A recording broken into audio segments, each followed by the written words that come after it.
Beers and Banter, episode 35. We've got fan favourite Peter Gwynne dialing in tonight. We're going to talk a bit of cycling. He's actually going to wade through some bit of the mess that is your mortgage right now, and we'll have a bit of a chat at the end. Let's do it.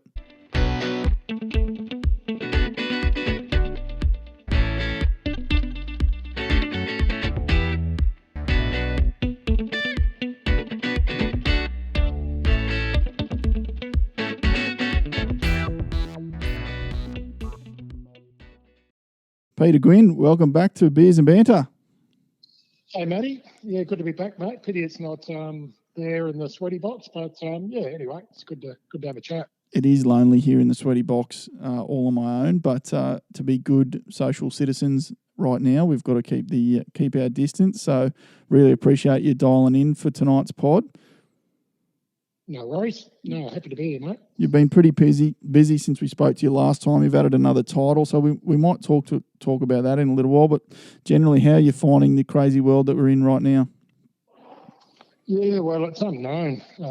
People are sort of obviously very worried because they just don't know what's going to happen on the time frame. So I think everyone's been good. They've accepted that there's not much we can do about it. You've got to move on, but just the unknown factor, I think, is what stresses, the major stress for people.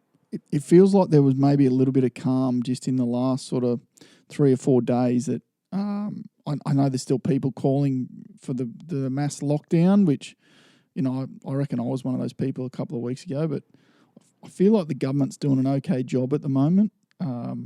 Obviously, the clearer they get their messaging, the better, but I feel like they may be managing us a whole lot better than some of these other countries are going at the moment. So I know I feel a lot calmer, but maybe resigned to the fact that this is our way of life for the next 3 to 4 months.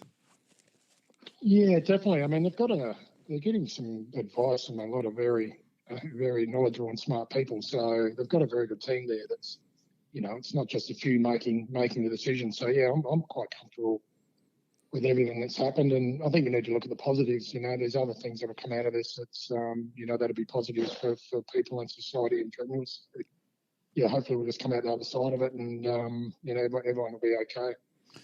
We can only hope. I feel like I definitely thought at the start of this that we were headed for a mass lockdown, and I didn't really think past the 2 to 3 weeks.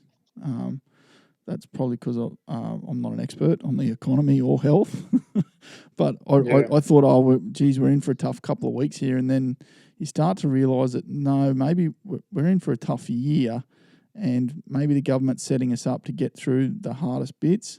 And, when people get, I was one of those people looking at Italy going, oh, this can't be us, we've got to lock it down. But then you start to realise, a good mate of mine pointed out, well, we're not Italy. We're a completely different country to Italy. And even when you look at America at the moment, they're battling, but they've got about the same land mass as us, but probably 10 times more. It's more than 10 times more people than we've got.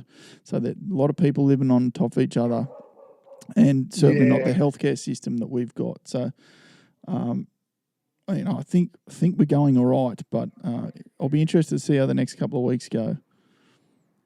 Yeah, it's a bit more controlled here, isn't it? So we are an island. So yeah, look, once the graph, start going the other way, and the numbers are less, those that are catching it, well, yeah, we're starting to be on the improve.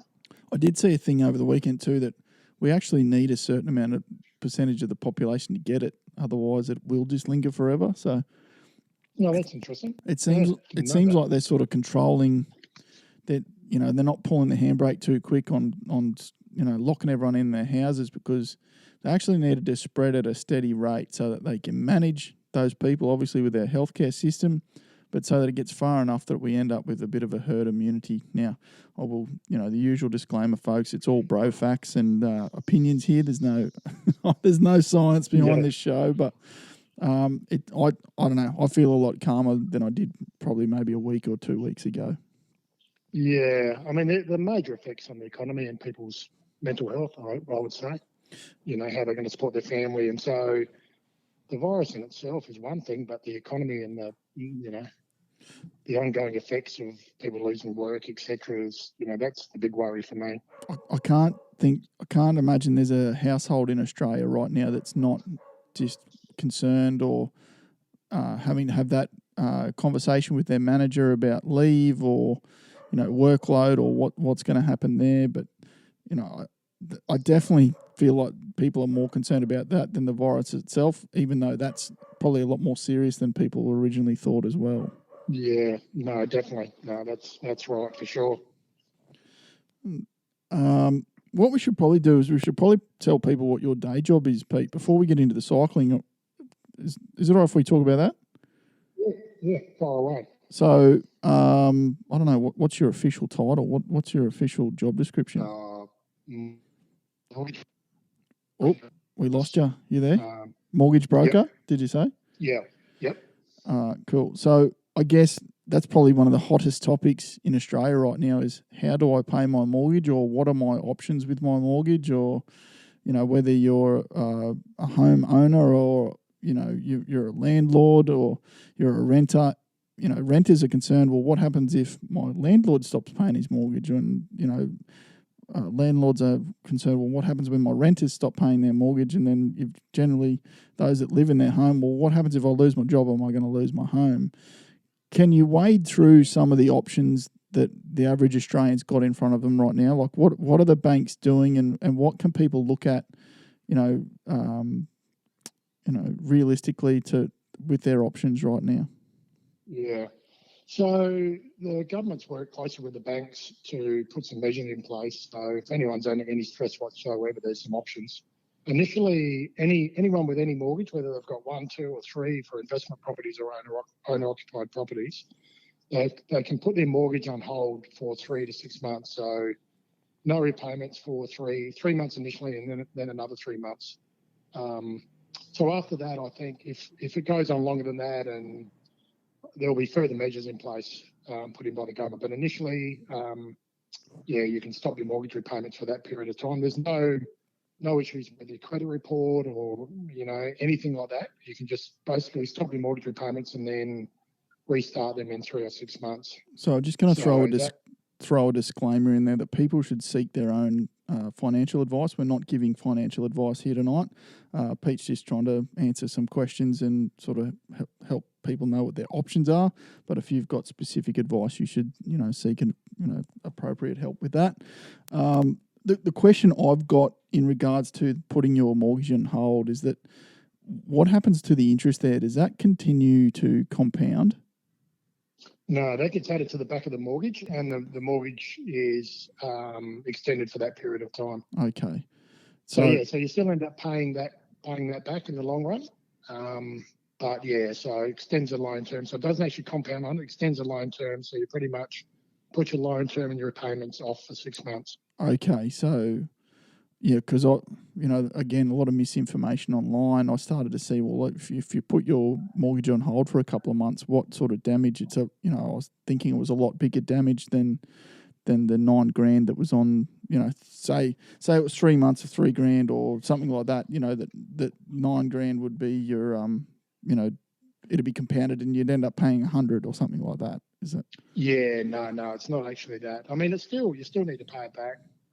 I think if it goes on and on, there could be some other measures, but initially, that's in place to help people through. It's unknown yet. Once things turn around, how quick everything will come back. So, how quick will it bounce back? How quick will people go back to work in each industry? So, I think there'll be further measures, but that's a significant one that's come in initially to assist people. Yeah. Okay. Can you see them cancelling or suspending all mortgages at any point, do you think? No, I don't think they could, because it's so far-reaching. Yeah, it's just so wide. I think they're going to. The best thing is to work with everyone involved to to try and get through this period until it is much clearer as to what's happening. I mean, people. There's other things in place. People can take their loans from principal and interest back to interest only for a period of time. Yep. They're offering very cheap rates, so 2.19%. A lot of lenders. So you can bring them back to interest only at a very cheap rate as well, which significantly decreases your outgoings. So what if you're currently on a fixed loan, and if you're inquiring and there's a lot of break fees to try and adjust that fixed loan, but you're talking about maybe 1.5% difference between what you're paying on a fixed loan now and what the new rate would be. Is it worth people investigating the difference between staying on their current loan and refinancing? Well, current loans on fixed, you'll most likely pay break fees. So you could phone your lender and see if there's any break fees. Sometimes there's no break fees on loans. Often there is break fees, and the lenders at the moment won't budge on them. So you have to pay that break fee. Now, if you're on a variable loan and you want to refinance, well, that is an option.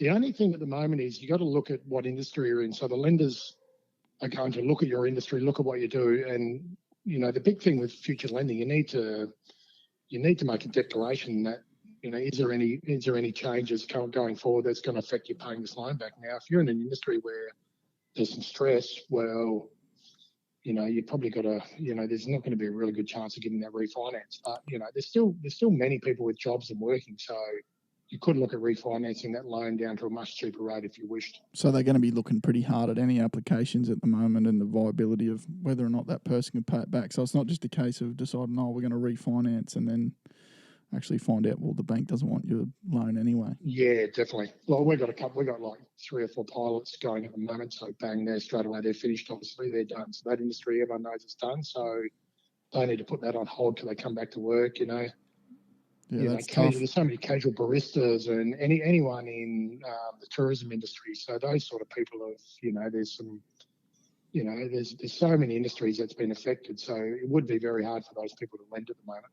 Yeah, okay. So there are options for people out there, but they probably need to speak to someone like yourselves or, go and talk to their bank and see what their options are.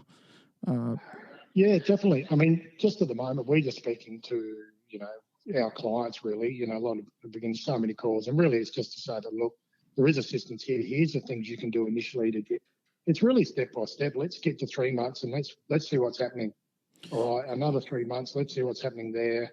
And then we can look forward. We can look forward from there and, see what else is put in place. But, I think what's been positive is, everyone's got to give a little bit, don't they? So I think, people have been pretty good to say, look, we'll do everything we can. There's going to be big changes, but we'll do everything we can to make sure everyone gets through all right. Do you think we'll see the politicians take a 20% pay cut until the national debt's paid off? I don't know. Like, who knows with that? I don't think so. I feel like there's a lot of Australians right now having tough discussions with their employer, whether you're a footy player or you're a barista or you're a bank manager. Well, you're a pilot. There's a lot of people out there having tough conversations with their employer right now about how to keep the business going and how the bills keep getting paid. Haven't heard a lot of talk out of the pollies about their pay cuts that they're going to take while the country's hurting. Yeah, well, it's going to be a big debt to pay back over a long period of time, isn't it? Like, the money doesn't come from anywhere. So, yeah, that's got to be paid back, and that's a massive debt to be paid back over a long period of time. So who's going to pay for that long term? That's what's scary as well. It's huge. We're going to be taxed more, and we'll tax go up to 50%.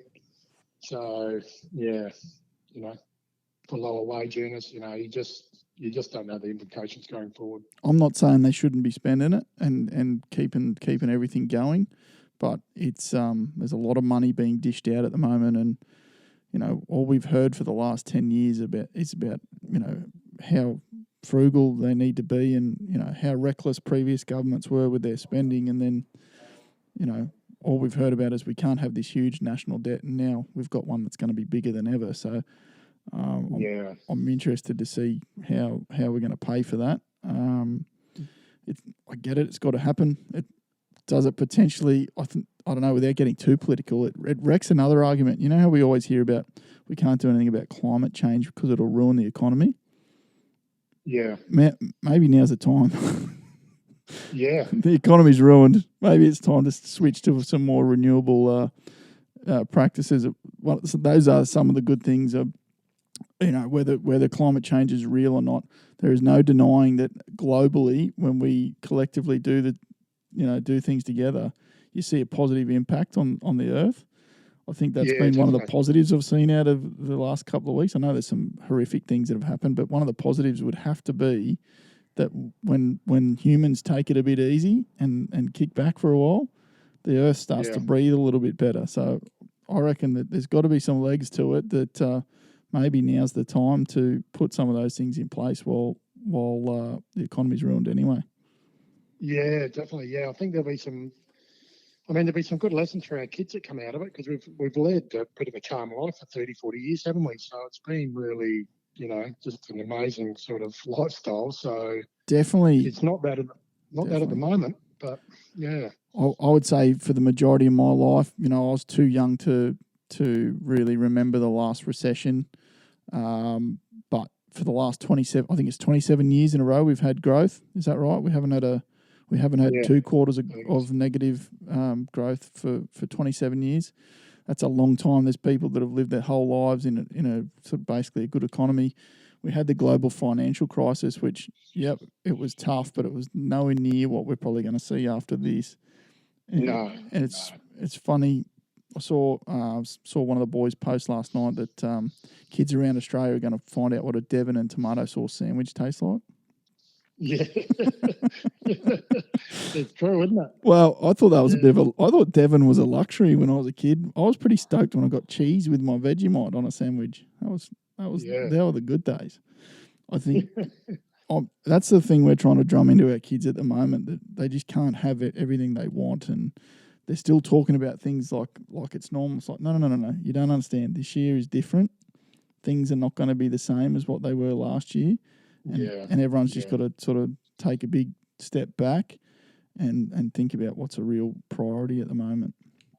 Yeah, definitely. I mean, saving and watching every cent becomes a real priority, doesn't it? Like it probably hasn't before. So there's some really good lessons there. Definitely.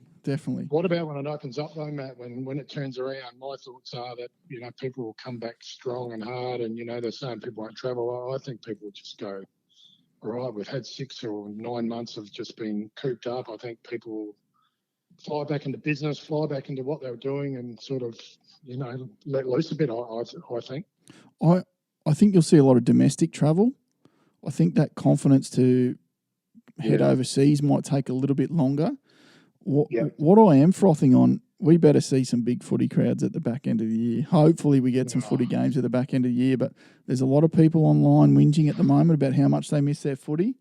Well, guess what? yeah. You better fill those stadiums when we get the footy back on, because I think people haven't realised what's at their fingertips until it's been gone. And now, Yeah. geez, how much would we love for something to be going on down at the local ground on the weekend? So Oh, look, I take for granted even participation in local bike races, just club events on the weekend. I often don't go because they've got something on. But, once that starts back up again, you watch people just jumping back in. And I think business too, I think there'll be a lot of opportunity come off the back of it. I think once it starts going again, that, I can see some big opportunities for those that are ready to jump on and really fly forward. there's some different businesses emerging too, and it's really interesting. Businesses probably had been dabbling in digital engagement for their teams, but they've been forced to really work out what their digital strategy is, as far as their teams working remotely and engaging with their customers remotely. And that there's companies like Slack in the US that are just going gangbusters at the moment, because I don't even know what they are, but they're like a software company that allows teams to interact with each other and send each other Yeah. messages and documents and that sort of thing. I saw a Twitter thread from their CEO just about their last 3 or 4 weeks. So from reporting their price to Wall Street, but in the middle of this crisis, to their own teams working from home, and then trying to massively ramp up their capacity to deal with all the new customers they're getting. So I think you're going Yeah. to see a lot of new companies maybe come out the other side of this, Yeah. or Yeah. I companies mean, I've got a dealing in a lot of different clients. way. Yeah, for sure. I've got a lot of clients that are, not affected as much, and they're gearing up. They're gearing up to invest and fly forward. So, some people have been positively impacted on, which is unfortunate, but, I've got a couple of clients that are, own and operate a Dell with computers and everything, and they're just through the roof because obviously all home computers, etc., being bought. So, yeah, there's all sorts of different businesses that have actually are going to go the other way, which is unusual, but yeah, it that's the definitely way it's heading. Definitely going to be an interesting time coming out the other side, and we're used to. I think we're used to the news cycle. We've been so conditioned that you have a 2 or 3 day weather event, and then the news moves on to the next thing, and you don't really see what's going on in that town for the next 6 months. Like the fires, were just such a prevalent worldwide issue, and they've just been engulfed and forgotten. Not forgotten because everyone still remembers them, but the world's left them behind for this new thing, and it's like, well, those towns are still battling. Yeah. So now they're going to get this on top of this. They're going to get the virus on top of the fact that their towns were destroyed. But we're too conditioned to, well, when the news cycle moves on, we all do as well. So I think the problem is something like this pops up on your telly and you go, oh, coronavirus. Oh, geez, this could be rough for a couple of weeks. And that's all people prepare for. Oh, what's the next? Oh, geez, this is going to be a big week. And now we're like a month or 6 weeks in to our first case. I can't remember when our first case was in Australia, but it was a fair while ago. And now people are like, really? I can only go outside with one other person for the next 6 months? Like that's crazy. Right. As soon as they said the footy was being locked down, you go, nah, that'll never happen. And it's not that bad. And then all of a sudden, I think it was not last week, in the weekend before, over the period of the weekend, it just got so much, so much more real. Yeah. Friday to Monday was a totally different feeling going to work in the office and what we're actually doing. It was almost a different job. Definitely. And when they started to tell us, I'll work from home, it's like, yeah, okay, this is different. But again, you don't really think about, there's a whole lot of buildings that are just empty at the moment and they're having to be shut down properly. Otherwise, there'll be other issues created in those buildings. But when are we going back? At what point can we, what does it look like on the other end? Like, how cautious are they going to be? All right, cafes can open again. Like, how far down the track are we talking for that? It's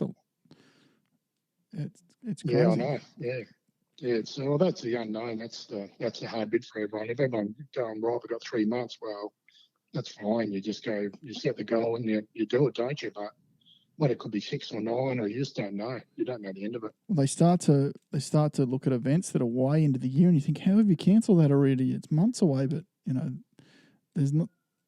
People are being too much planning goes into some of these big events that you don't realise that they've got to make the call now. Like so I guess between last week's pod and this week, the Olympics has made the decision that they're not going to go ahead. Now, that has huge flow-on effects.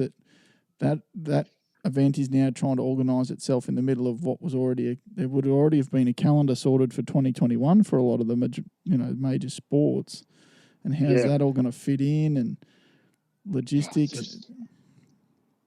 It's just like mind-boggling on how much goes into that one event, and then to change it all, it's crazy. The Tour de France is like the last event I saw on the weekend that are still talking about trying to go ahead without fans. But it's not really a ticketed event, though, is it? Like, it's not like they could stop people standing by the side of the road, or could they? No, that's right. Yeah, let's stand on your balcony and watch it go past, because that's what it is. It goes through. Yeah, anyone can walk up and watch it. So I don't know how you're going to hold people back from it, but I don't know why. I don't know. I just don't think it'd be anything without the fans. The other thing is, there's been a few positive cases in a few of the teams, so they obviously can't race. Unless I know it's a little bit of time away, but as soon as there's a couple of positive tests in the whole peloton, well, it's a bit like someone in one football team getting it. Well, you can't have a cycling's very similar. There's a certain amount of level 1 teams. Spend all day real close to each other. Yeah. So, and you got 300 riders all, sweating and spitting, and it's not a good environment.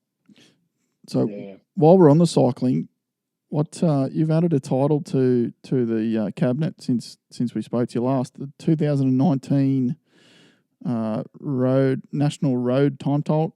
Oh, I can't spit it out tonight. 2019 Australian Masters National Road Time Trial Champ. Is that right? Did I say that right? That's pretty much it. Yeah. I won the time trial, but I won the overall as well. So there's 3 events over a weekend, and then so I won the time trial and got enough points to win the rider of the overall title for my age group. So yeah, it was good. So we can still give you the title fastest man on 2 wheels around the Gold Coast. Or what? I don't know. Fastest in my age group on that day, maybe. No, still enjoying it. There's a couple of races I wanted to do overseas actually this year, so they're obviously been put on the back burner, but that's fine. Yeah. I'm actually quite enjoying just having a bit of downtime and still keeping a little bit fit, taking my boys out riding more than anything. But it was good. It was a good end to the year. I actually won the Australian Vets Champs as well, so I won another one. So I had sort of a couple of good weeks, and then just building up to another season. Think it'll all be good, but that's all stopped now. Not even riding in groups or anything. Just if you want to go, you pretty much go out with one or your own family. So it's a whole different ball game now. So is it important? I can tell already that not that I'm the fittest guy, but even just this working from home thing and having the fridge real accessible has not been great. So particularly when you stock the pantry full of stuff because you think you're going into lockdown for a couple of weeks, and then I reckon if they called it tomorrow, it'd be chaos again because I've eaten it all. Yeah, I'm slowly sneaking up there too. I'm not racing anything. I'm not racing up any climbs, so I might as well just who cares about the weight? So it's easy to do. What about I'm interested how much notice they're going to give the footy players before they turn the season back on. Like they train so hard for the Do you think it'll be back? I don't know. I think it might be written off. Oh, don't say that. I really hope it is. I was just reading an article before you rang that the NRL, if they don't get this season going, they're looking at paying their players a flat fee. I can't spit my words out tonight. Sorry, folks. A flat fee of $100K a year. So it doesn't matter whether you're Daly Cherry Evans or you're a first year, you're getting $100,000. Okay. That's huge. Now, there's a lot of Aussie punters at home going, yeah, cry me a river. But they're like everyone else. It's more money, more problems. Who said that? Was it Biggie or Puff Daddy? More money, more problems. It's true. Yeah. They've all got mortgages probably to suit their income and lifestyles to suit their income. I don't think now's the time to be throwing rocks at anybody. I think everybody, it's a bit cliche, but we're all in this together. So, that's huge. And I was just reading that the players are filthy because they reckon the NRL have raided, I'm going to put an allegedly in there because I don't know the facts, but allegedly raided $10 million from the players' retirement fund to prop up head office. Oh, really? Yeah, so they're not stoked about that, and particularly now that the NRL are talking next year is going to be flat payment if they can't get any footy happening this year. Oh, next year is flat, not this year while they're not playing. Next year is flat payment. Next year will be flat money to try and come out the other side of this. They'll take off from the Super League or something. I don't know what they do. That's I don't know how they would do that, but yeah. Particularly with contracts in place, and you got guys like Cherry Evans, Tom Malolo, Cameron Smith. They're on $1 million a season. Yeah. Yep. It's crazy times. Is that where the NRL got them? I don't follow the NRL much, but that's where they got the money from the retirement fund, have they? Well, allegedly they've been accessing it, to keep paying the bills at head office. I don't know the ins and outs, folks. Don't send any hate my way. I'm not quite sure, but there's plenty of articles you can read online that talk about it. Crazy. I think I don't know. You probably follow the AFL a bit closer than I do, Pete. There's a lot of talk over there about massive cuts in pay as well. Yeah, there's a big standoff between the Players Association and the AFL, so it's got quite ugly actually. Yeah, it's I haven't been following as much actually, but yeah, there's similar sort of disputes. So I suppose where does the money come from though? Like there's no once the television rights and that stop, well, the money stops flowing in, doesn't it? I would say a lot of people are in the same boat as me and turned their Fox Sports package off when the NRL cancelled. So, yeah, you know, I would have thought that if it was loaded, but it doesn't seem so. You think they would have a lot of money saved, but it's it doesn't appear that way. They always crow about how better off they are than the NRL, but yeah, it's turned out maybe they're not if they've got to cut their player payments that hard as well. And it's interesting too that people as soon as this sort of stuff happens, the same old talk. Well, some teams are not going to make it out the other side of this, and my poor old Titans got thrown under the bus again, like they always do. But it sort of came out that actually the Titans might be one of the better teams positioned here because they're used to running lean and agile as far as the staff goes and overheads, that maybe they're not as actually exposed as some of these bigger clubs that rely on large leagues clubs that are now shut and, have large amounts of staff. So I'm really, really hoping our Titans make it through this and the Suns, I hope they make it through. I want to keep on the crusade that the Gold Coast is actually the sporting capital of Australia. The rest of the country just needs to get on board. I did hear a rumor. That potentially the AIS could be moving to the Gold Coast. Okay, well, they've got a bit of it here now. They've got they've got triathlon and rowing. So I think BMX is here. There's a couple others too, I think. So what a spot for it. It'd be perfect, wouldn't it? Well, where else would you rather be? Training ground. For sure. Yeah. And that's the thing that I always bang on. People probably listen to the show, sick of me talking about it, but this is the sporting capital. If a lot of individual athletes base themselves here, if they are AIS move here, that's just confirmed for me that it is the sporting capital because that's your national institute deciding that this is the place to be for their athletes. So it puts an end to the myth that footy teams can't be successful here, and we just got to get the right people in place to make it happen. Yeah. Yeah, I think, look, I'm positive about the Gold Coast after all this because we're in a really good position to bounce back fast because there's so much here. There's the whole area to Brisbane and Sunny Coast, there's so much here. There's so much happening, so much tourism and stuff that I think we'll bounce back as fast as anywhere else. Can you see another? More trouble within Australia. Can you see another stampede from the south? People trying to get out of their big people trying to get out of their big mortgages in Sydney and Melbourne and live somewhere more affordable because I don't know. I reckon this thing's got people reassessing what their priorities are, and if I have. If big companies start to realise, well, my workforce really can work from home.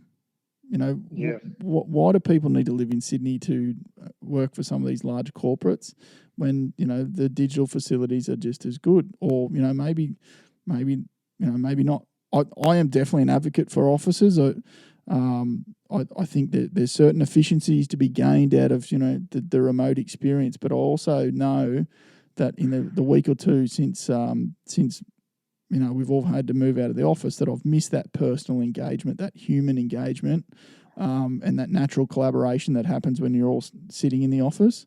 It's now, the company I'm working for is doing a really good job of keeping everybody engaged over the airwaves. But, I do know that I miss that just the collaboration and the banter in the office place. So I'd hate to see it be the death of the office, but also I can see a lot of companies deciding whether or not they really need, everybody to live in the same city. Yeah. I worked from home years ago and I hated it. Like you never get out of home. Like it's good to go. Home's home and it's where you want to come back to, but being there the whole time, I really didn't enjoy it. I think there is something. I think there's something to be said for being face to face with people in business and work as well. I still think humans want to interact with other humans. Yeah. I go to Melbourne a lot for work, and I know the time I'm down there, it is so much better being face to face with people I work for, work along with as well as clients. It's it really is much better. Yeah. Yeah.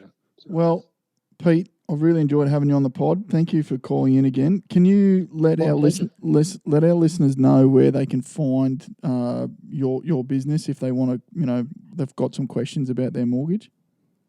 Yeah, so my office is in Varsity Lakes, but if you want to go into www.financingproperty.com.au, so that's www.financingproperty.com.au. All the contact details are there. So yeah, feel free to give us a call anytime, even if you want to just a bit of advice on how to work through, or a bit of support or advice on how to work through the current issues. More than happy to have a chat to anyone, and yeah, anytime, no problems. Great. Thank you very much, Pete. And for all our listeners at home, as always, please like, subscribe, share, comment at Beers and Banter is where you can find us. Thanks for all your support, and we'll hopefully see you again next week. Cheers. Thanks, Pete. No worries, Matty.